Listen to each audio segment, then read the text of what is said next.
चलो विद्यार्थियों चैप्टर 5 में आगे बढ़िए। चैप्टर 5 में उदाहरण नंबर 5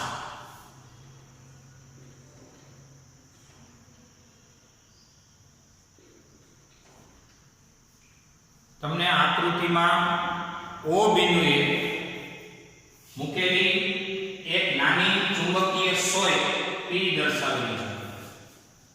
हवे आ ओ बिंदु छे न्या चुंबकीय सोय मुकेली है। चुंबकीय सोय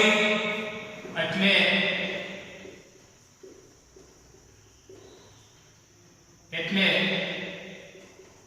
सोयाकार चुंबकीय सोय એટલે सोयाकार चुंबक। तीरनी निशानी तेनी चुंबकीय चाक मात्रा दर्शावे छे।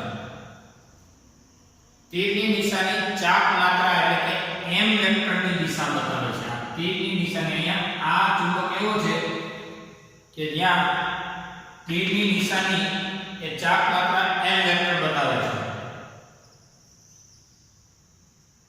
હવે તેની ચુંબકીય ચાક માત્રાની દિશામાં આ तीरनी નિશાની છે। બીજા तीर તેના જેવી બીજી ચુંબકીય સોય q સ્થાને છે।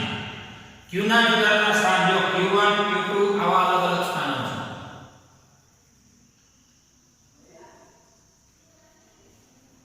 એક અહીંયા છે q1 સ્થાન, આ સ્થાન p છે। ત્યાર પછી આ q2 સ્થાને છે, आ Q3 स्थान है, आ Q4 स्थान है, Q5 स्थान है, Q6 स्थान है। 1 2 3 4 5 6 स्थान है। तीरनी निशानी ए जुदी जुदी चुंबकीय चाक मात्राओ है। એટલે અહીંયા ચુંબકો કેટલા છે ખબર? 1 2 3 4 5 6 અને 7 ચુંબકો થયા। 6 અને આ વચ્ચેનો 7 કઈ સંરચના એટલે કે ગોઠવણમાં આ તંત્ર સંતુલનમાં નથી એ કયો? હવે ખાસ કરીને પહેલો પ્રશ્ન કઈ ગોઠવણ એવી છે કે જેમાં તંત્ર સંતુલનમાં નથી? હું એક આકૃતિ દોરી દઉં તમારી जानकारी માટે કે તીરની નિશાની m વેક્ટર બતાવે છે। તો m વેક્ટરની દિશા કઈ હોય? જો એક અગત્યનો મુદ્દો, તીરની નિશાની ચુંબકીય ચાક માત્રા બતાવે છે।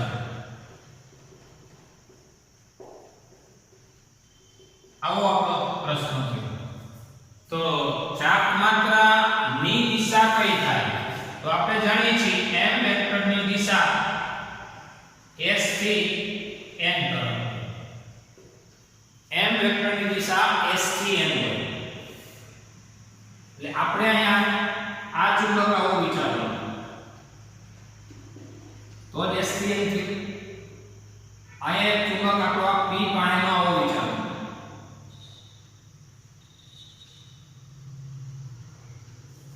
અહીંયા આમ વિચારો, અહીંયા એનાથી ઊંધો વિચારો, અહીંયા ઉપર વિચારો,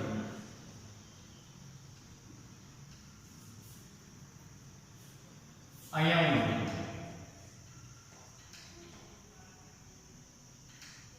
અહીંયા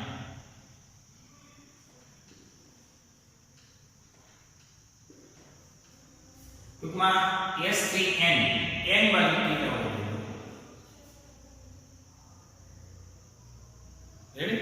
એટલે આટલા ચુંબકોની સ્થિતિ થઈ। હવે આપણો પહેલો પ્રશ્ન, કઈ રચનામાં તંત્ર સંતુલનમાં નથી? પહેલો પ્રશ્ન, કઈ રચનામાં તંત્ર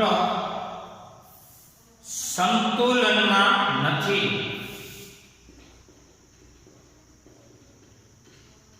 આ આપણો સવાલ છે. તમારી પાસે ઓપ્શનો ખુલ્લા હોવા જોઈએ સમજવાના કે સંતુલનના પ્રકાર શું. તો કે સંતુલનના બે પ્રકાર, એક સ્થાયી સંતુલન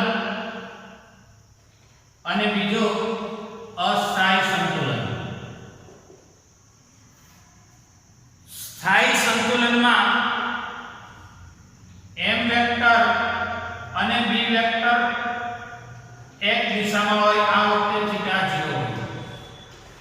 જ્યારે અસ્થાયીમાં m વેક્ટર અને b વેક્ટર પ્રતિ સમાંતર હોય, આ વખતે થીટા 180 ડિગ્રી. તો સ્થાયી સંતુલનમાં અને અસ્થાયી સંતુલનમાં q તંત્ર છે. તો pq1 અને pq2 એનો આન્સર આવી શકે છે pq1 અને pq2 સંતુલનમાં જ નથી. તમને મનમાં થતું છે ઈ કેમ?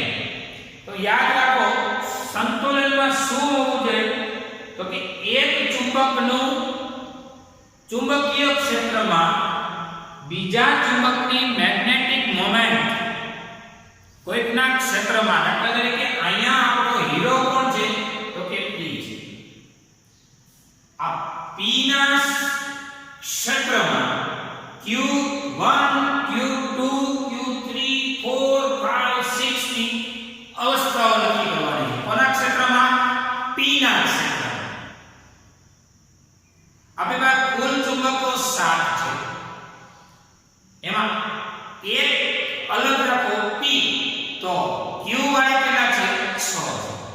તો P પાસેના ક્ષેત્રમાં Q2 અને Q1 ને સેટ કરવા જાવ તો એ સંતુલનમાં હું કામ નથી ભાઈ, તો પૂછી લ્યો એને. જો એની સમજૂતી તો કે P ને રાખો,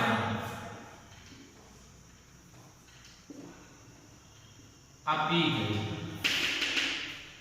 તો P નું ક્ષેત્ર દો તો કે n માંથી નીકળીને s માં જાય, અહીં n માંથી નીકળીને s માં જાય, અહીંયા s થી n જાય, અહીંયા s થી n.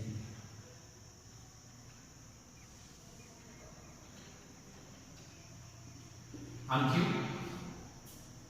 એટલે કે P ના ક્ષેત્રમાં હવે Q1 ને મૂકો તો અહીંયા મૂકો મે Q1, P નું ક્ષેત્ર થયું.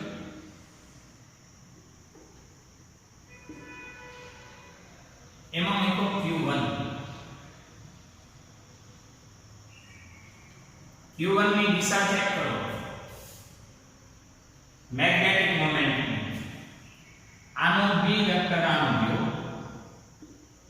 B વેક્ટર P નો, P ના ચુંબકનું નામ છે ચુંબક P ના B વેક્ટર સાથે B વેક્ટર ચુંબક P નો B વેક્ટર જોયો અહીંથી આવ્યો અને આમ ગયો.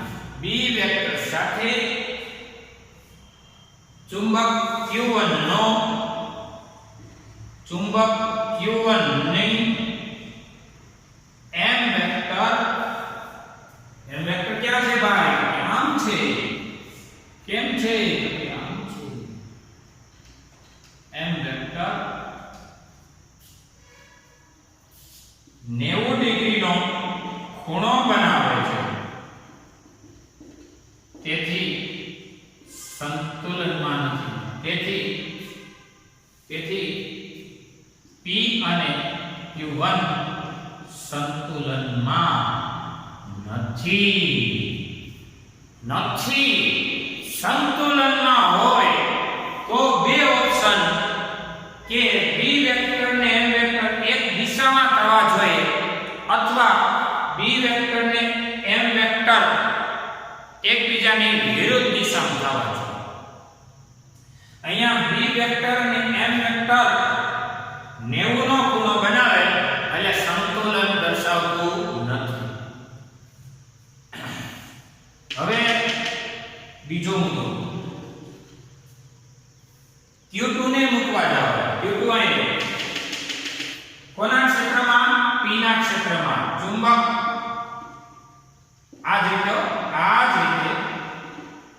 ચુંબક P ના ક્ષેત્ર સાથે ચુંબક P નું ક્ષેત્ર કેવું છે તો કે આમ છે કેમ છે તો કે આમ છે ચુંબક P નું ક્ષેત્ર આમ છે નીચે જ્યારે Q2 ની દિશા ચેક કરો કે Q2 ની દિશા એ મેગ્નેટિક મોમેન્ટ ની આમ છે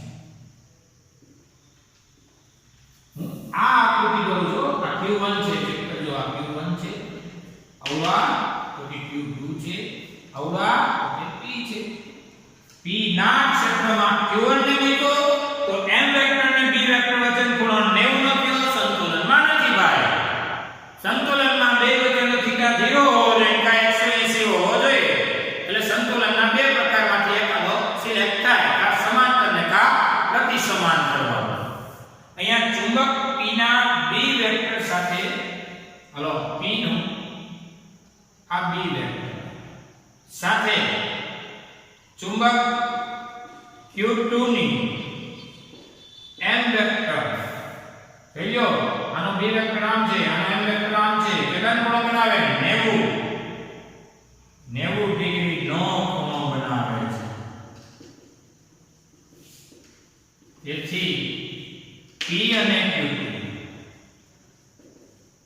પણ સંતુલનમાં નથી આ એની સમજૂતી એટલે કોણ સંતુલનમાં નથી આ પહેલો પ્રશ્ન મેં ડીપમાં સમજાવ્યો જોજો જરા નીટમાં આની હવે જ આવવું જોઈએ ધ્યાન રાખજો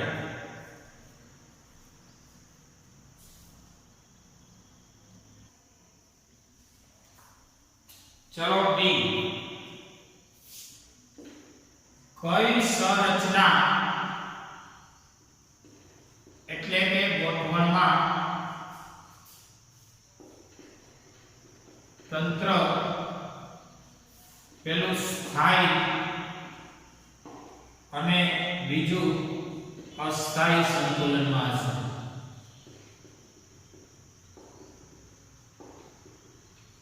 આપણો પ્રશ્ન એ છે એવી કઈ ગોઠવણ છે કે જેમાં તંત્ર સ્થાયી અને અસ્થાયી સંતુલનમાં છે સ્થાયીમાં Q3 Q5 સોરી 6 તો એનો આન્સર આવશે સ્થાયી ગોઠવણ માટે અથવા તો સ્થાયી સંતુલન માટે PQ3 અને PQ6 Q3 અને Q6 એની સમજૂતી આવશે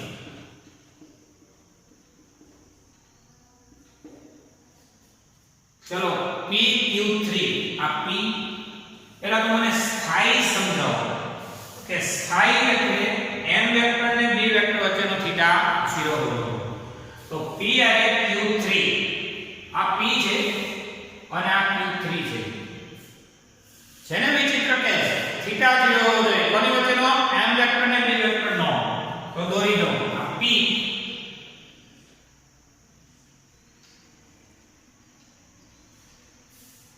P ના ક્ષેત્રમાં હાલે P તારું ક્ષેત્ર બતાય એટલે ક્ષેત્રમાં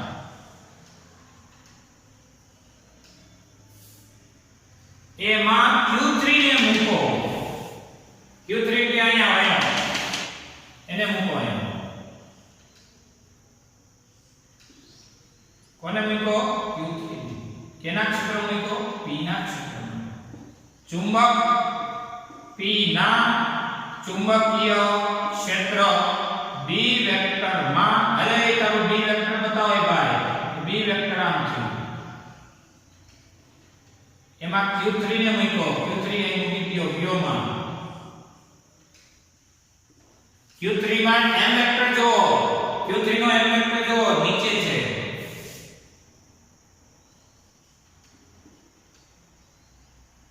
રેડી આ B વેક્ટર કોનું હતું P નું એટલે P ના ચુંબકીય ક્ષેત્ર B વેક્ટરમાં Q3 ચુંબક ને મૂકવાથી B વેક્ટર અને M વેક્ટર M આમ ને B આમ જોજો M થીટા 0 ડિગ્રી મળતો હોવાથી સ્થાયી સંતુલનમાં છે.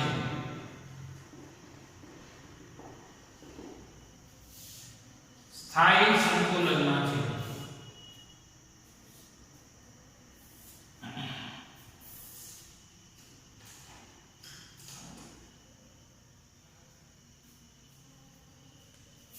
બીજું છે P અને Q6. જો આ બે તો સંતુલનમાં જ નથી એવું પહેલા પ્રશ્ન બન્યો. P અને Q3 સ્થાયી સંતુલનમાં છે. એક P અને Q6 સ્થાયી સંતુલનમાં છે. આ જ રીતે ચુંબક P ના ચુંબકીય ક્ષેત્ર B વેક્ટરમાં Q6 ચુંબકને મૂકવાથી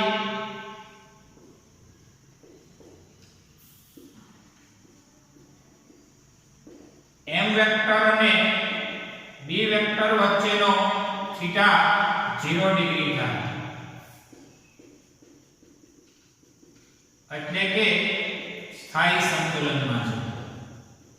ઈ કેમ ભાઈ બતાવો તો આકૃતિ તો જ સમજાય. જો P અને Q6 આ P છે,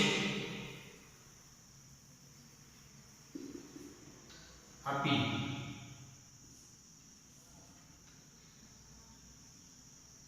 જેનું ક્ષેત્ર દોરું તો આમ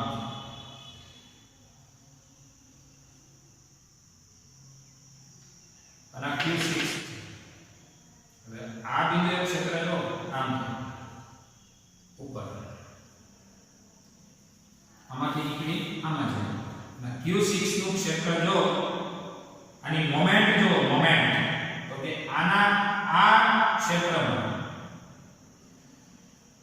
કોની દિશા થઈ તો કે B વેક્ટર.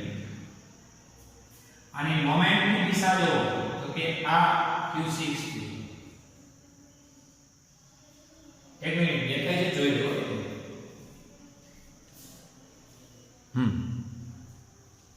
આના P ના B વેક્ટરની દિશા ઉપર છે અને Q6 માટે M વેક્ટરની દિશા ઉપર છે. આનો B ઉપર, આનો M એ એટલે P નો B વેક્ટર ક્યાં ગયો અંદર. અંદર એટલે અહીંથી દાખલ થયો એટલે આ થઈ B વેક્ટરની દિશા. અને આનો M વેક્ટર ક્યાં હોય તો S થી N એટલે આમ હોય. એટલે બેની દિશા કેવી થઈ x થયો એટલે θ0 થયો. θ0 થયો એટલે સંતુલન કેવું કહેવાય સ્થાયી સંતુલન. એટલે આ બે સ્થિતિઓ એ સ્થાયી સંતુલનમાં થઈ. પછી અસ્થાયી સંતુલનમાં 5 અને 4.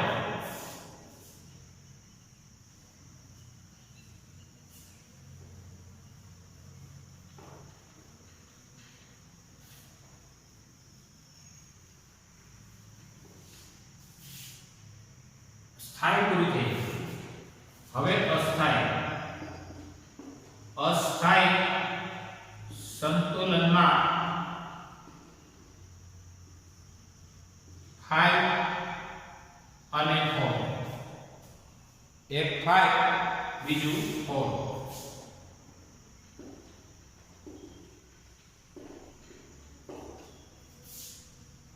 તો અસ્થાયીમાં શું હોય તો કે અસ્થાયીમાં થીટા કેટલાનો હોય 180 ડિગ્રી.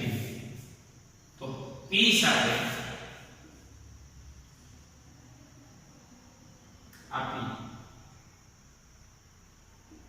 હવે એની આ 5 ને સેટ કરો. 5 ક્યાં છે રેડી આપી અને આ 5. હવે P ના ક્ષેત્રમાં ચુંબક P ના ચુંબકીય ક્ષેત્ર સાથે ચુંબક Q5 દ્વારા એટલે કે q phi ની આ p ના ચુંબકીય ક્ષેત્ર b વેક્ટર સાથે q phi ની ચુંબકીય મોમેન્ટ m વેક્ટર નો ખૂણો 180 ડિગ્રી બને એટલે કે અસ્થાયી સંતુલન છે. કાઈ વાંધો નહીં, અસ્થાયી સમજાવું છું તો સમજી લો કેમ 180 બને જોઈએ. હવે p નું ક્ષેત્ર આમ છે.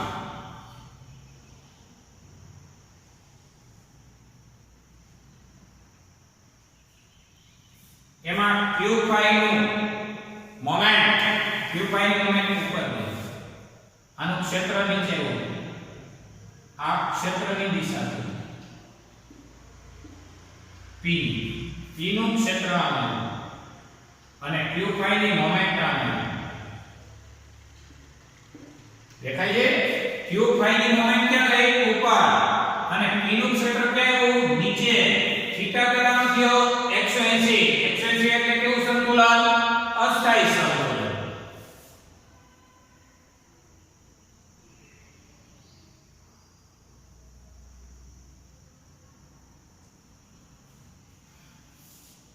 આ જ રીતે ચુંબક p ના ચુંબકીય ક્ષેત્ર b વેક્ટર સાથે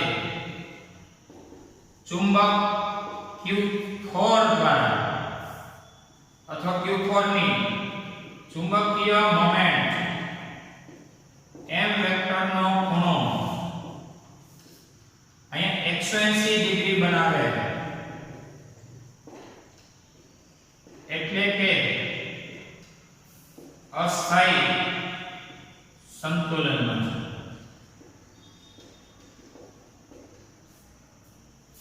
p ના ચુંબકીય ક્ષેત્ર સાથે q5 નો નહીં પણ q4 નો q4 ઉપર છે p લઈ લો.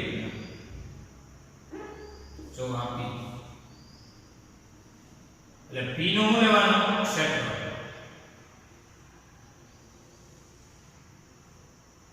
ક્ષેત્રની દિશા છે b વેક્ટર. કોનો b? p ચુંબક. એમાં q4 લેવાનો. q4 એટલે આ q4 ચુંબક. આ q4 ચુંબકની મેગ્નેટિક મોમેન્ટ જો ક્યાં છે? નીચે છે. એટલે q4 ની મેગ્નેટિક મોમેન્ટ નીચે છે. એટલે આનું ક્ષેત્ર ક્યાં? p નું ક્ષેત્ર બોલો ઉપર. q4 નું મેગ્નેટિક મોમેન્ટ ક્યાં? નીચે. બે વચ્ચેનો થીટા કેટલો થયો? 180 ડિગ્રી. 180 ડિગ્રી એ સંતુલન કેવું થાય? અસ્થાયી સંતુલન. એ પણ જોઈ.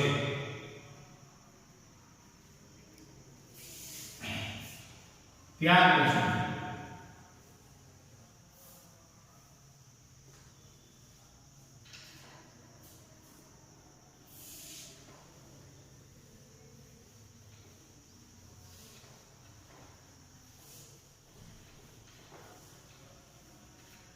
પછી દર્શાવેલી બધી ગોઠવણમાં લઘુત્તમ સ્થિતિ ઊર્જાને અનુરૂપ ગોઠવણ કરી.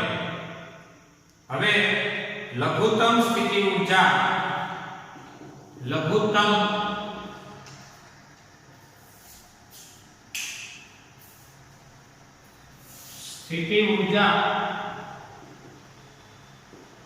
માટે ની ગોઠવણ p અને q6 છે.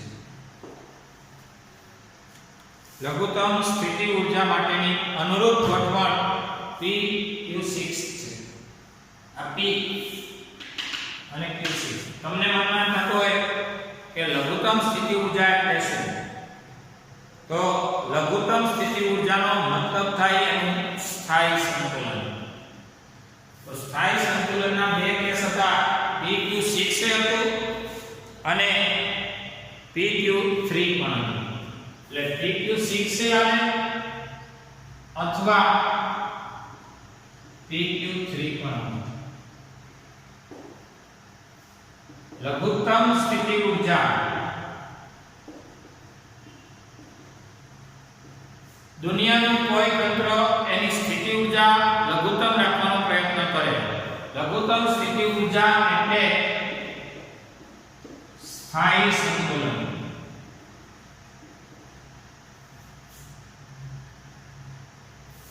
આ વખતે u બરાબર -m.b એટલે કે -mb cos 0 1 થાય.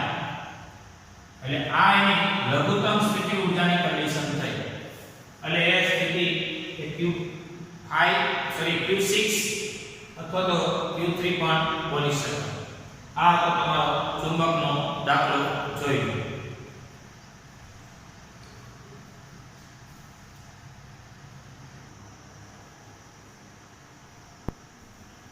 ચલો જો સ્વાધ્યાયનો 5મો દાખલો.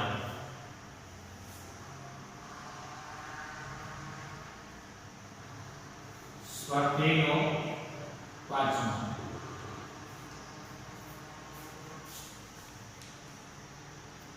તમને એવું કીધું છે ખૂબ નજીક વીંટાળેલા 800 આટાવાળા આટાની સંખ્યાને n કહે. 8 છેદના ક્ષેત્રફળને a કહેવાય. 2.5 10 ની -4 મીટર સ્ક્વેર 8 છેદનું ક્ષેત્રફળ હોય એવા સોલેનોઇડમાંથી 3 એમ્પિયર પ્રવાહ પસાર થાય છે. સોલેનોઇડ કઈ રીતે ગજિયા ચુંબકની જેમ વર્તે એ કયો તેની મેગ્નેટિક મોમેન્ટ કેટલી? મેગ્નેટિક મોમેન્ટ શોધો. પ્રશ્ન એક છે.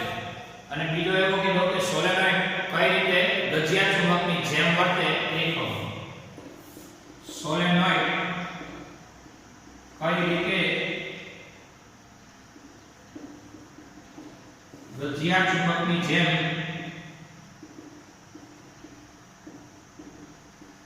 વર્તે આ પણ એક પ્રશ્ન છે. તો સોલેનોઇડ માટે n આટાવાળા સોલેનોઇડ માટે ચુંબકીય મોમેન્ટ m બરાબર n I. એક આટા માટે I, n આટા માટે n I. n એટલે આટાની સંખ્યા 800. પ્રવાહનું મૂલ્ય 3. a એટલે એરિયા 2.5 10 ની -4. આ તમે ગણતરી કરશો એટલે 800 ગુણ્યા 3 ગુણ્યા 2.5 6000 10 ની -4. 6000 એટલે 6 10 ની 3. ફાઇનલ કહેવાય 6 10 ની -1. એટલે કે 6 ના છેદમાં 10 એટલે 0.6 થયો. અને m નો એકમ થયો એમ્પિયર ઇન્ટુ મીટર સ્ક્વેર. પ્રવાહનો એમ્પિયર, ક્ષેત્રફળનો મીટર સ્ક્વેર. આટાની સંખ્યાને કોઈ એકમ હોતો નથી.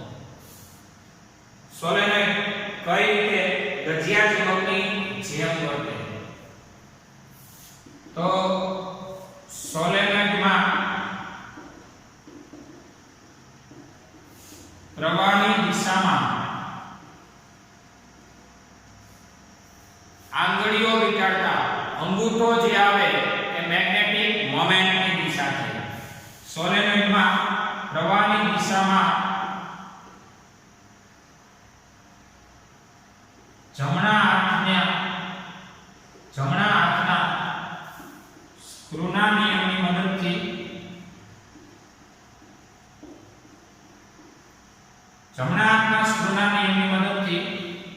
સોલેનોઇડમાં જમણા હાથના સ્ક્રૂના નિયમની મદદથી પ્રવાહની દિશામાં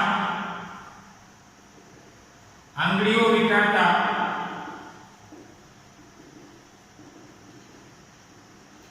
અંગૂઠો જે દિશામાં આવે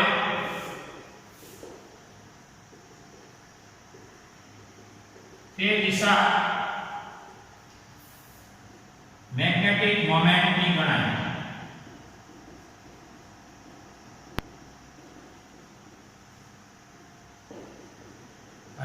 દિશા મેગ્નેટિક મોમેન્ટની હોય એ મેગ્નેટ જ છે ને, એટલે આ રીતે મેગ્નેટની જેમ વર્તે. આ રીતે સોલેનોઇડ મેગ્નેટની જેમ વર્તે. કઈ રીતે વર્તે? તો કે આંગળીઓને પ્રવાહની દિશામાં વિખેરતા જે દિશામાં અંગૂઠો આવે જમણા હાથનો એ મેગ્નેટિક મોમેન્ટની દિશા થાય, અને મેગ્નેટની મેગ્નેટિક મોમેન્ટ હોય STI, અને સોલેનોઇડમાં મેગ્નેટિક મોમેન્ટ હોય એટલે સોલેનોઇડ મેગ્નેટની જેમ કેમ વર્તે એની આપણે ચર્ચા કરી દીધી. જોઈએ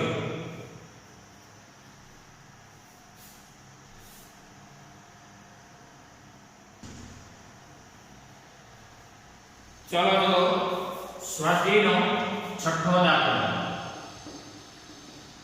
માહિતી લેવાની છે પાંચમામાંથી કે સ્વાધ્યાયના પાંચમામાં સોલેનોઇડ શિરોલક દિશામાં મુક્ત ભ્રમણ કરી શકે તેમ હોય. શિરોલક દિશા એટલે આ રીતે ફરી શકે એમ હોય સોલેનોઇડ. એ માટે સમક્ષિતિજ દિશામાં 0.25 ટેસ્લાનું ચુંબકીય ક્ષેત્ર લગાડો. જ્યારે સોલેનોઇડની અક્ષ આપેલ ક્ષેત્ર આવે 30 નો ખૂણો બનાવે ત્યારે કેટલું ટોર્ક લાગે? ટોર્ક પૂછ્યું છે. તો આ માહિતી 5 માં મેગ્નેટિક મોમેન્ટ જો મેગ્નેટિક મોમેન્ટ છે 0.6 એમ્પિયર ઇન્ટુ મીટર સ્ક્વેર અથવા જૂલ પ્રતિ ટેસ્લા જે કહેવાય હતી. તો આપણો પ્રશ્ન છે કેટલું ટોર્ક લાગે? સોલેનોઇડ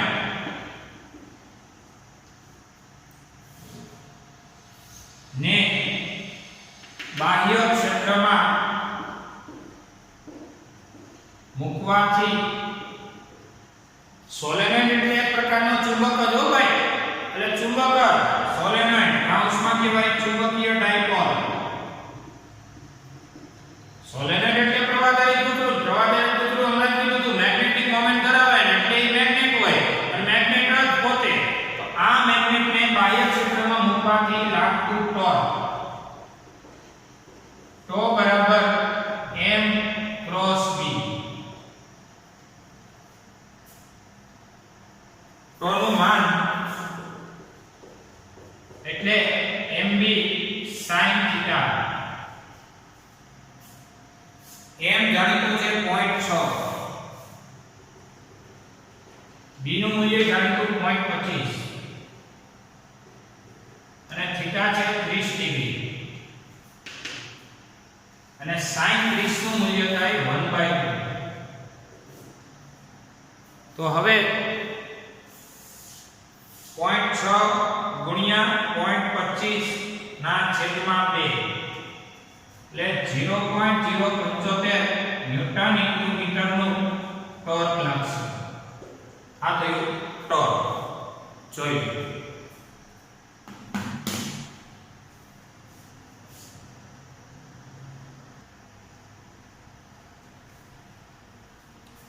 ચલો સ્વાધ્યાયનો 7મો દાખલો.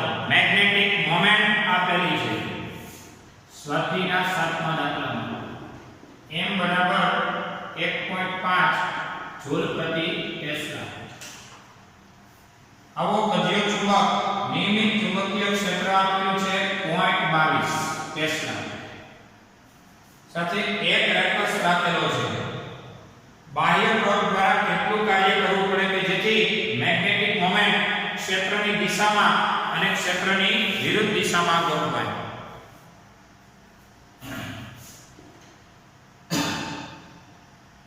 ચુંબક ને બાહ્ય ક્ષેત્રમાં મૂકેલું છે એટલે સંતુલન સ્થાયી સંતુલન હોય. થીટા હોય n વેક્ટર ને b વેક્ટર વચ્ચેનો 0.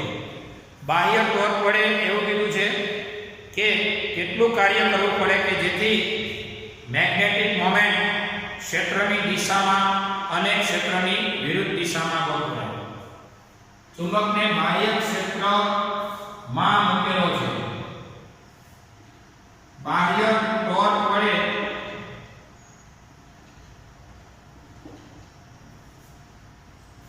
કેટલું કાર્ય કરવું પડે કે જેથી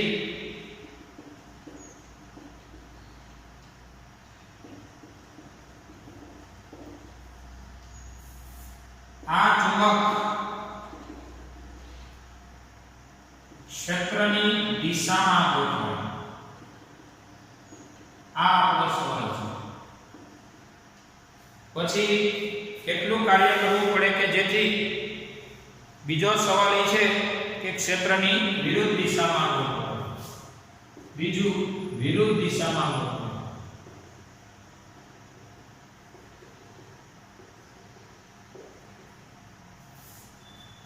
આટલી ચુંબકીય ક્ષેત્રમાં આટલા મેગ્નેટિક મોમેન્ટ વાળો મેગ્નેટ મૂકેલ છે.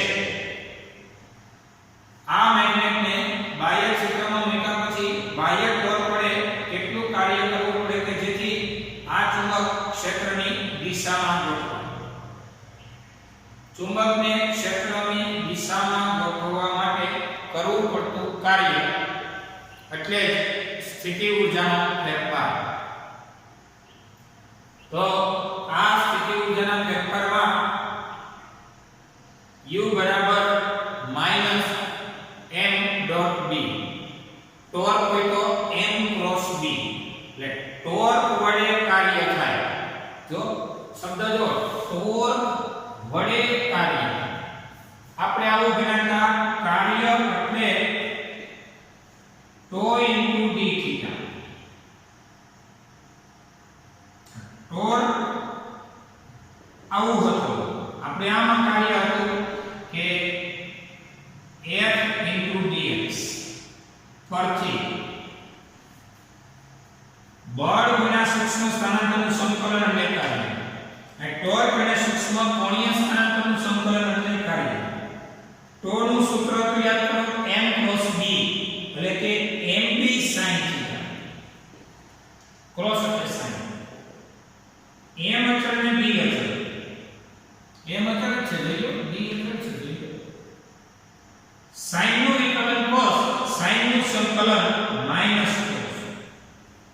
અંતે કહેવાય -m.b. -m.b જેટલી સ્થિતિ ઊર્જા હોય. બાહ્ય ટોર્ક વડે કેટલું કાર્ય કરવું પડે કે જેથી આ ચુંબક ક્ષેત્રની દિશામાં ગોઠવાય.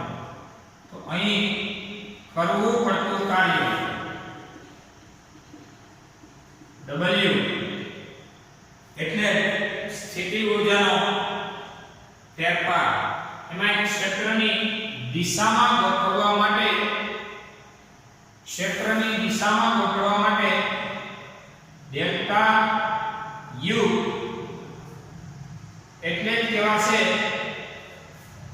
પહેલા ત્યાં કોઈ કઈ કીધું નથી. પછી વિરુદ્ધ દિશામાં ગોઠવવા માટે એમ કહીશ કે પહેલા ક્ષેત્રની દિશામાં તો એને ઉપાડીને વિરુદ્ધ દિશામાં લે 0 માંથી 180 લાવવો છે. હાલમાં કઈ કીધું નથી એટલે ડેલ્ટા U ઇક્તા હે mb cos 0. ડેલ્ટા U એટલે સ્થિતિ ઊર્જાનો ફેરફાર. સ્થિતિ ઊર્જાનો ફેરફાર એક સ્થિતિ ઊર્જા થઈ ભાઈ. પહેલા કઈ એક ડિગ્રી નહોતી, 0 1 ગોઠવવા છે. સ્થાયી સંતુલન છે. જો ચુંબકને બાહ્ય ક્ષેત્રમાં મૂકેલો છે. બાહ્ય ટોર્ક વડે કેટલું કાર્ય કરવું પડે કે આ ચુંબક ક્ષેત્રની દિશામાં ગોઠવાય. અને ક્ષેત્રની દિશા ગોઠવાય m અને b એક દિશામાં થઈ જાય એટલે mb cos 0 1 થઈ જાય. m નું મૂલ્ય 1.5, b 0.22 એટલે આ થયું 1.5 ગુણ્યા 0.22 0.33 જૂલ. અને કાર્ય ઋણ હોવું એ સ્થિતિ ઊર્જા ની ઋણ નિશાની એ લઘુત્તમ સ્થિતિ ઊર્જાની ગોઠવણ કહેવાય. 2 મિનિટ જોઈ લો.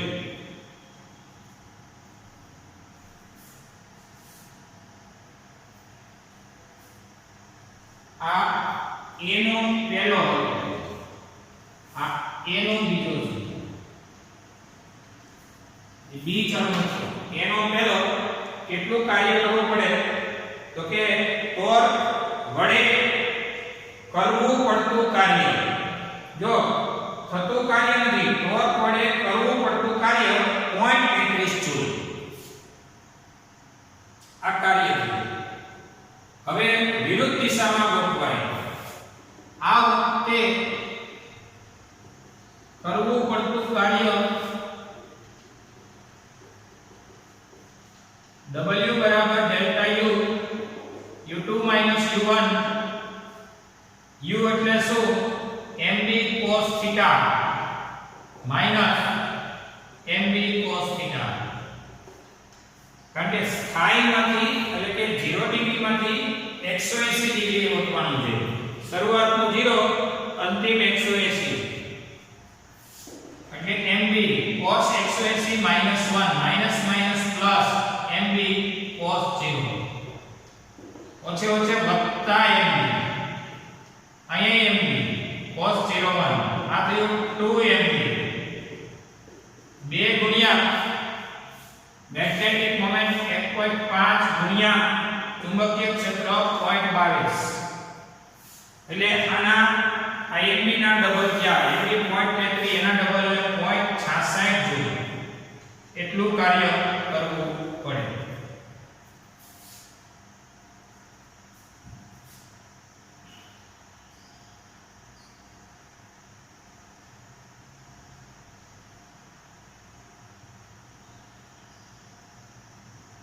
બાહ્ય ક્ષેત્રમાં મૂકો છે એવું તમને કીધું ને.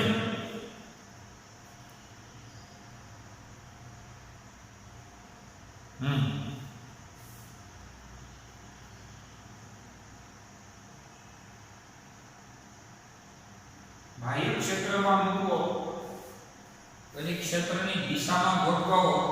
તમારે એક સ્ટેપ વધારવું હોય તો વધારી શકાય. ક્ષેત્રમાં કેમ મૂકવાનું આપણે 90 નાખવું ને મૂકી દેવાનું. ચુંબકીય ક્ષેત્ર આમ હોય ને તો મેગ્નેટ આમ મૂકી દેવાનું. એટલે શરૂઆતમાં એ મૂકવાનું અંતે આ છે એટલે અંતિમ માઈનસ પ્રારંભિક તો એ તો 0 જ થવાનું એટલે કાંઈ મહત્વ નથી. મતલબ આપણું કાર્યનું આ મૂલ્ય છે 0.33 અને ઓલું 0.66. આ ચર્ચા હતી જોઈ.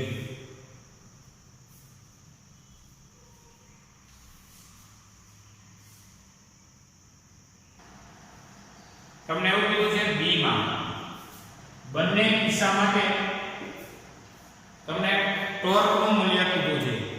1 અને 2 માં ચુંબક પર લાગતા ટોર્ક કેટલો. હવે ક્ષેત્રની દિશામાં ચુંબક હોય ત્યારે ચુંબક કયા ક્ષેત્રની બાહ્ય ક્ષેત્ર.